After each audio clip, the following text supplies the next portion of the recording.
The fourth Tuesday, we talk about death. Let's begin with this idea, Maury said. Everyone knows they're going to die, but nobody believes it. He was in a businesslike mood this Tuesday. The subject was death. The first item on my list before I arrived, Maury had scribbled a few notes on a small white piece of paper so that he didn't forget. His shaky handwriting was now indecipherable to everyone but him.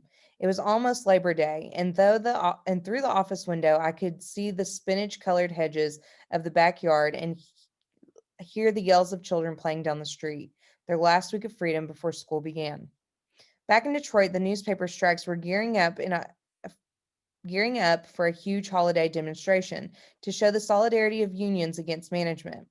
One of the plane ride On the plane ride in, I had read about a woman who had shot her husband and two daughters as they lay sleeping, claiming she was protecting them from the bad people. In California, the lawyers on the O.J. Simpson trial were becoming huge celebrities.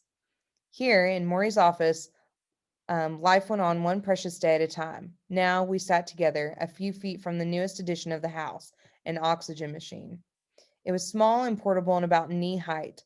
On some nights, when he couldn't get enough air to swallow, Maury attached the long plastic tubing to his nose, clamping on his nostrils like a leech.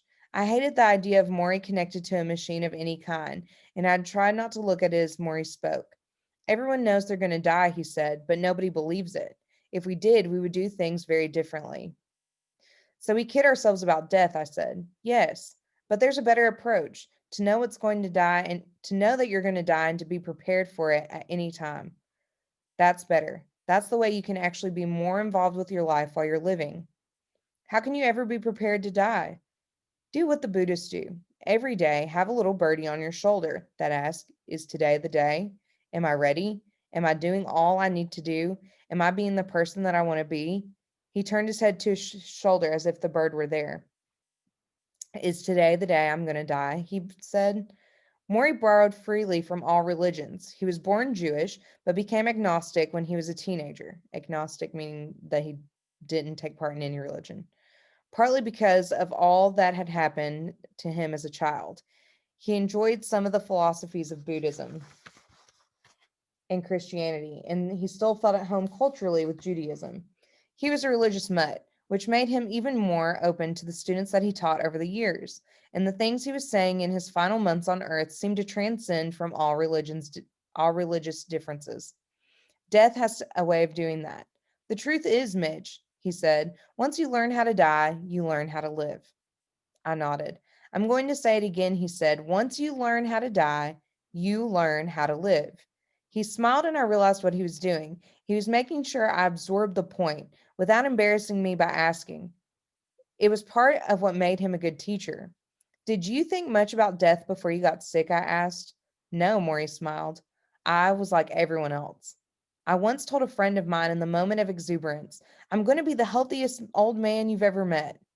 How old were you? In my 60s. So you were optimistic. Why not? Like I said, no one really believes they're going to die. But everyone knows someone who has died, I said. Why is it so hard to think about dying? Because, Maury continued, most of us all walk around as if we're sleepwalking. We really don't experience the world fully because we're half asleep, doing things we automatically think we have to do. And facing death changes all of that? Oh, yes. You strip away all that stuff. You focus on the essentials. When you realize you're going to die, you see everything much differently, he sighed. Learn how to die and you learn how to live.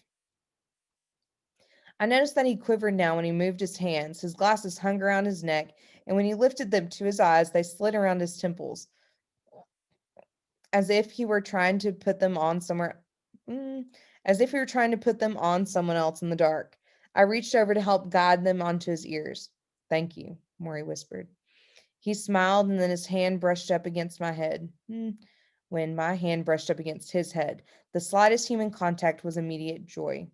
Mitch, can I tell you something? Of course, I said. You might not like it. Why not? Well, the truth is, if you really listen to that bird on your shoulder, if you expect that you can die any time, then you might not be as ambitious as you are. I forced a small grin. The thing you spend so much time on, all the work you do, might not seem as important. You might make you might ugh. You might have to make room for some more spiritual things. Spiritual things. You hate that word, don't you? Spiritual. You think it's all like touchy feely stuff. Well, I said, he tried to wink and it was a bad try. I broke down and laughed. Mitch, he said, laughing along, even I don't know what spiritual development really means, but I do know we're deficient in some ways. We are too involved in materialistic things, and they don't satisfy us.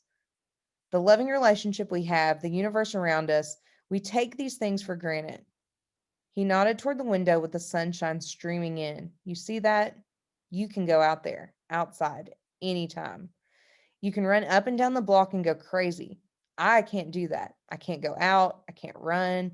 I can't be out there without the fear of being sick. But you know what? I appreciate that window more than you do. Appreciate it. Yes, I look out that window every day and I notice the change in the trees, how strong the wind's blowing. It's as if I can see some time that actually passes through the window pane because I know my time is almost done. I'm drawn to nature like I'm seeing it for the first time. He stopped, and for a moment we both just looked out the window. I tried to see what he saw. I tried to see some time and I tried to see time and seasons, excuse me. My life passing in slow motion. Maury dropped his head slightly and curled it towards his shoulder. Is it today, little birdie? He asked. Is it today?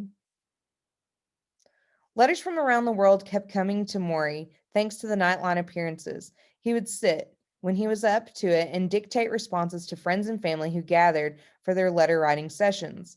On Sunday, when his sons, Rob and John, were home, they all gathered in the living room. Maury sat in his wheelchair, his skinny legs under a blanket.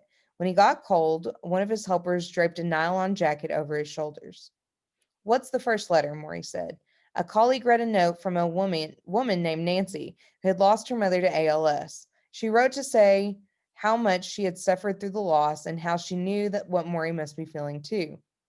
All right, Maury said when the reading was completed. He shut his eyes. Let's start by saying, Dear Nancy, you touched me very much with your story about your mother, and I understand what you went through. There is sadness and suffering on both parts. Grieving has been good for me, and I hope it's been good for you also. You might want to change that last line, Rob said. Maury thought for a second and then said, You're right. How about, I hope you can find healing powers in grieving. Is that better? Rob nodded. Ed, thank you, Maury said. Another letter was read from a woman named Jane, who was thanking him for his inspiration on the Nightline program. She referred to him as a prophet. That's a very high compliment, said a colleague. A prophet?